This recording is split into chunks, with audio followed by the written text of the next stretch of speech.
Have you ever wondered what 740 euros gets you in Berlin, Germany? Well, we're standing right in front of my apartment, so I can show you. Let's get started.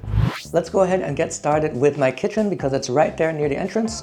And I actually got really lucky, guys, because not every apartment in Germany even comes with a kitchen, as you might learn. So I was really lucky. I had a ceramic cooking top that was built in and the actual oven as well. As you can see down there, hopefully, I have an actual oven. So it really came pretty stocked. I also got a dishwasher, which I barely use down here. So yeah, honestly, I got pretty lucky with this apartment. It came with a full kitchen, not something that's too typical. After that, we can go ahead and look at my bathroom, which once again is a pretty standard bathroom. I mean, it's really not special. I actually do have a bathtub, which I don't use. I just use the shower. And yeah, it's a small bathroom. It works as it is. Next up is the actual living room. So for this is the main hub of my apartment. It's a 38 square meter apartment, so obviously it's not particularly large, but it serves perfectly fine for a single person. And what you can see immediately is the giant windows. And this is actually what brought me to really want to rent this place. I love having a ton of natural light, and this place does that really well. So yeah, not particularly large. It's basically a studio apartment, actually. Technically, it is 1.5 rooms, but I mean, not really. It's basically a studio once you get to it. The reason it's a 1.5 bedroom apartment is because of this here. There's a sliding door which separates this living room from my bedroom. And with that, we're already in the final room of the apartment, which is my bedroom slash office. So there, I mean, it's not particularly large, enough space for a single bed and a little desk setup there. And that's basically the entire apartment already. Of course, with the best parts being the actual outside and my balcony. As we can see, it is really quite a large balcony. And with that, it actually does give me quite a lot of privacy on my balcony, considering most of the apartment is actually just garden out there. So I'm actually pretty happy with what I got here. I feel quite fortunate with what I managed to land. So, what do you think? Is this place worth 740 euros a month? Drop your thoughts in the comments down below. And now, let me go ahead and give you the story about how I actually managed to land this place, because it was an absolute battle.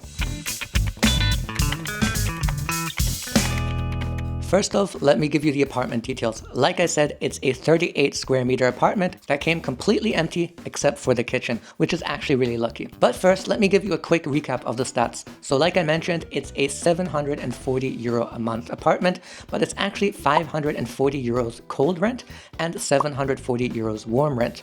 So that means including utilities and stuff. It's an apartment in a 3-story multi-family home, and it did come with a built-in kitchen, but otherwise it was completely empty. Location-wise, I'm actually in the very south of the city in a district known as Lichtenrade, which is basically the southern border of the city of Berlin. Some people out there might not even consider this to be part of Berlin, but for me, it absolutely works because I don't actually have to commute to the city center very often because I work from home. So being this far away from the city center wasn't a deal breaker for me. In terms of travel time, it isn't actually that bad either. In about a 15-minute walk, you can reach the S2, which gives you a direct train ride to the center of the city in about 40 minutes. So technically it takes about an hour for me to get to city center. So yes, it does take quite a bit to get into town, but for me, I don't do it very often. As for my neighborhood itself, it's certainly very quiet and very residential. In fact, in most days, you'll probably hear the birds first before you hear the cars, which is something I very much enjoy as well. For me, it's personally a really nice change compared to the busy parts of Berlin. The trade-offs for me are absolutely worth it.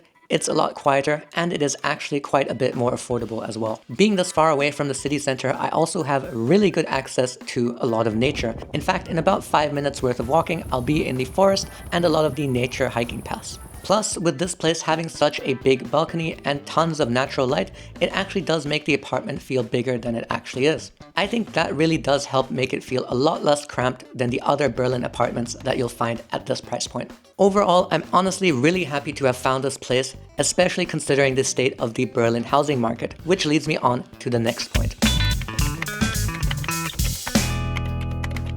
So what's the housing situation in Berlin like right now? In one word, brutal. It is one of the most competitive rental markets in Europe. Any decent rental apartment listing will get hundreds of applications within minutes, especially if it's within the ring. If you're not applying instantly to apartment listings, you basically stand no chance at all. It's actually gotten to the point where it's quite common for people to use AI bots to mass apply for apartments, so that they can get their application in within seconds of a listing going live. That's just how cutthroat the market is right now. To give you guys some perspective, I currently pay 740 euros for a 1.5 bedroom apartment very much away from the city center, and if I were to apply to apartments within the ring of central Berlin, for the exact same price inside the ring, you will likely only land a room in a shared flat, a WG.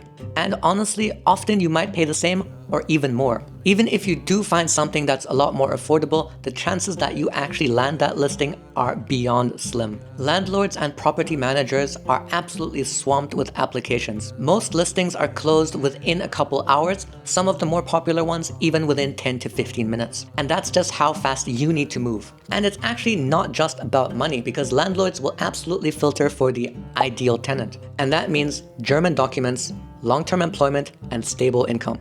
If you're even missing a single one of those, your odds drop significantly. So when people say Berlin is a tough housing market, they are absolutely not exaggerating. The demand simply outweighs the supply, and even average apartments in average locations are absolutely fought over. And that's why I consider myself to have been particularly lucky when it comes to this apartment. Because compared to what's available, especially in central districts, this place is a rare find. My own search for this apartment was basically a full-time job. It took me 3 to 4 months of consistent effort to finally land the place. During that time, I was checking housing apps literally every 5 minutes. Kleinanzeigen, ImmoScout, ImmoWelt, all of them. Anytime an apartment that fit my needs came into my radar, I applied. And I applied to pretty much anything and everything. 1 to 2 rooms, under 800 euros in rent. And over the course of those 3 to 4 months, I applied to over 400 different apartments.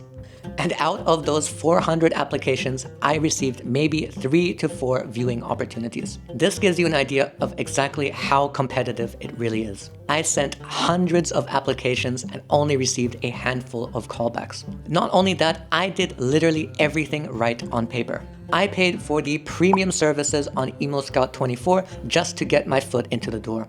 I had prepared all of my documents immediately in German, including my Schufa, my proof of income, and the other 5-6 documents that everyone wants to see.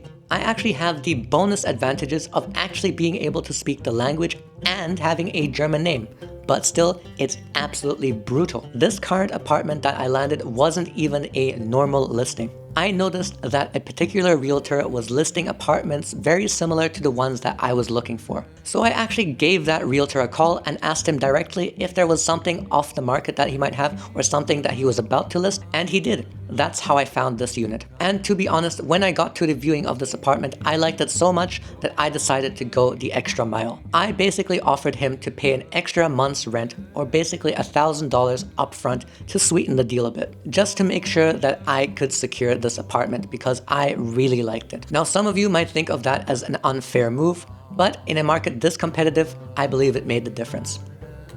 Don't hate the player, hate the game. So even after months of effort, 400 plus applications, and paying for the premium service, and having every single document in order, what ended up working for me is just being persistent, being willing to network with the realtor, and offering a little bit of extra. That's the reality of how hard it is to find a rental apartment in Berlin right now.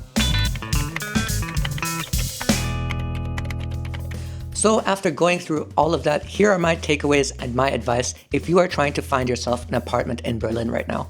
First of all, speed is number one. You need to be sending your application within 5 minutes of a place going live, or you're just not going to have a chance. And this means having all of your documents ready ahead of time. Income proof, Schufa, rental history, the works. All of it should be in a single PDF so you can submit it instantly. Secondly, pay for premium services on ImmoScout24. This isn't because it gives you a big advantage over those who are not paying. The truth is, those people have no chance at all anyways. It's just to keep you from falling behind the other people who are paying. The truth is, most good listings for apartments see hundreds of applications instantly, and paying for premium is just to even let you be seen. And the third point is persistence.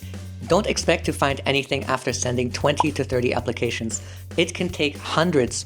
For me, I sent over 400 applications before I got a handful of viewings. And fourth, consider the location trade-off. Inside the ring, you are mostly competing for shared rooms at around 700 euros or more. However, if you are willing to move slightly further out, you actually can find smaller apartments like mine. The extra commuting time might be worth it for a little extra privacy and space. And finally, be realistic. If you don't have personal connections or an employer vouching for you, you might have to just resort to paying a little extra. Whether that's being willing to pay for a couple months extra upfront, maybe you're willing to increase the deposit, or you're just generally willing to be more flexible with the landlord. Of course, it's not ideal, but it's just how things work in this market. So overall, value in Berlin depends less on the sticker price that you're willing to pay, but rather on the compromises that you're willing to make. So to sum things back up again, 740 euros a month for a 38 square meter apartment in the south of Berlin. It's absolutely not central, but it gives me space,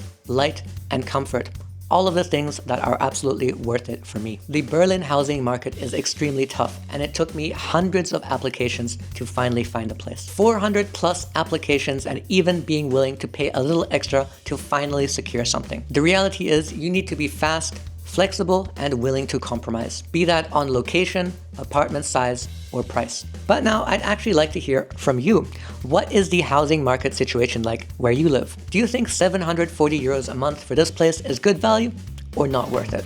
Alright, thanks for watching, and if you'd like to see more lifestyle cost comparison in Berlin or possibly other places in the future, be sure to subscribe because I'll be making more videos like this.